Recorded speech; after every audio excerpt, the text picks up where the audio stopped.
जोहार, जय मूल्य निवासी, मैं संकेत और आप देख रहे हैं मेन टीवी। अयोध्या फैसले के बाद ब्राह्मणवादियों ने अपना मोर्चा मथुरा की तरफ घुमाया था। मथुरा में कृष्ण जन्मभूमि के स्वामित्व को लेकर याचिका दायर की गई थी, जिसे कोर्ट ने खारिज कर दिया। बता दें कि इस याचिका में शाही ईदगाह मस्जिद को हटाने की मांग की गई थी। कोर्ट द्वारा याचिका खारिज करने से ब्राह्मणवादियों को एक बड़ा झटका लगा है। हालांकि याचिका दायर करने वाले लोग भाजपा या संघ से संबंधित नहीं थे। यहां तक कि श्री कृष्ण जन्मस्थान संस्थान ट्रस्ट का कहना है कि इस केस से उनका कोई लेना देना नहीं है। इस याचिका पर सुनवाई के दौरान वादी पक्ष के विष्णु जैन, हरिशंकर जैन और रंजन अग्निहोत्री ने कोर्ट में अपना पक्ष रखा। न्यायालय ने पक्ष की बात पूरी सुनी और सुनवाई होने के बाद अपने फैसले में वाद को खारिज कर दिया। कोर्ट ने कहा कि 1991 के प्लेसेस ऑफ वर्शिप एक्ट के तहत सभी धर्मस्थलों की स्थिति 15 अगस्त 1947 वाली रखी जानी है। इस कानून में सिर्फ अयोध्या मामले को अपवाद रखा गया था।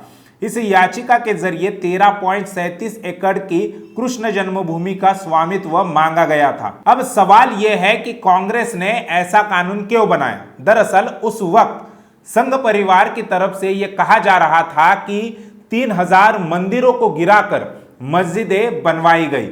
यानी संघ परिवार यह कहना चाहता था कि 3000 मस्जिदों को गिराकर वहां पर मंदिर बनवा दो। इससे मुस्लिम वर्ग नाराज था। उसे अपने पाले में लाने के लिए और खुश करने के लिए कांग्रेस ने यह कानून बनाया कि बाबरी मस्जिद को छोड़ बाकी सभी धर्मस्थलों को लेकर विवाद नहीं होगा। उन्हें 15 अगस्त 1947 की स्थिति में ही रखा जाएगा। इसमें फिर भी एक सवाल उभरता है कि अगर कांग्रेस ने 3000 मस्जिदों के लिए कानून बनाया तो फिर उन्होंने केवल बाबरी मस्जिद को क्यों छोड़ दिया। 3000 मस्जिदों की तरह बाबरी को भी सुरक्षित किया जा सकता था, ऐसा क्यों नहीं हुआ। इसका जवाब है कि संघ ने SC ST OBC का जो ब्राह्मणीकरण किया, जिसे वे हिंदूकरण कहते हैं, वे लोग कांग्रेस के विरोध में न जाए और संघ परिवार कांग्रेस पर मुस्लिम तुष्टीकरण का आरोप न लगा सके। इससे बचने के लिए कांग्रेस ने प्लेसेस ऑफ वर्शिप एक्ट में बाबरी मस्जिद को अपवाद के स्वरूप में मान लिया। दूसरी ओर अखिल भारतीय तीर्थ पुरोहित महासभा ने 17वीं सदी की मस्जिद को हटाने के लिए कुछ लोगों द्वारा कोर्ट में याचिका दाखिल करने पर उनकी आलोचना की है। पुजारियों ने कहा है कि ऐसे मुद्दे उठाकर कुछ लोग मथुरा के शांति सद्भाव को बिगाड़ने की कोशिश कर रहे हैं।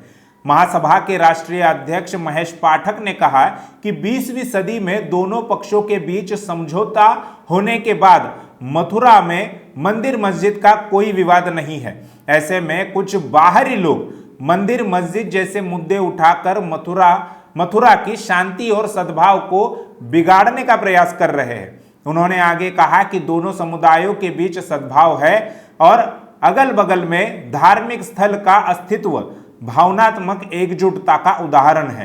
देश के कई खेमे में ऐसी चर्चा हो रही थी कि अब संघ परिवार इस मुद्दे को भी भुनाने का काम करेगा, जैसा कि उन्होंने राम जन्मभूमि के मुद्दे को भुनाया था और जिसकी बदौलत केंद्र में भाजपा की सरकार बनी थी। लेकिन जब कोर्ट ने इस मुद्दे को खारिज कर दिया और संघ परिवार इस मुद्दे पर चुप रहा, तो कईयों के मन में यह सवाल उठना शुरू हो गया कि आखिरकार संघ इस मुद्दे पर चुप क्यों है। बजरंग दल के नेता विनय कटियार का भी बयान आया कि वे काशी विश्वनाथ मथुरा के लिए कोई आंदोलन नहीं चलाएंगे। लेकिन क्यों? तो इसका जवाब है कि राजनीतिक सत्ता हासिल करने के लिए संघ को 90 के दशक में राम जन्मभूमि का मुद्दा चाहिए था, जिसके जरिए उन्हें केंद्र की सत्ता हथियानी थी और उन्होंने वह हथिया भी ली। लेकिन अब वे मंदिर मस्जिद के बजाय EVM से ही कई राज्यों के साथ केंद्र की सत्ता तक पहुंच रहे हैं। अब उन्हें मंदिर मस्जिद का मुद्दा नहीं चाहिए, जब EVM से ही काम हो रहा है।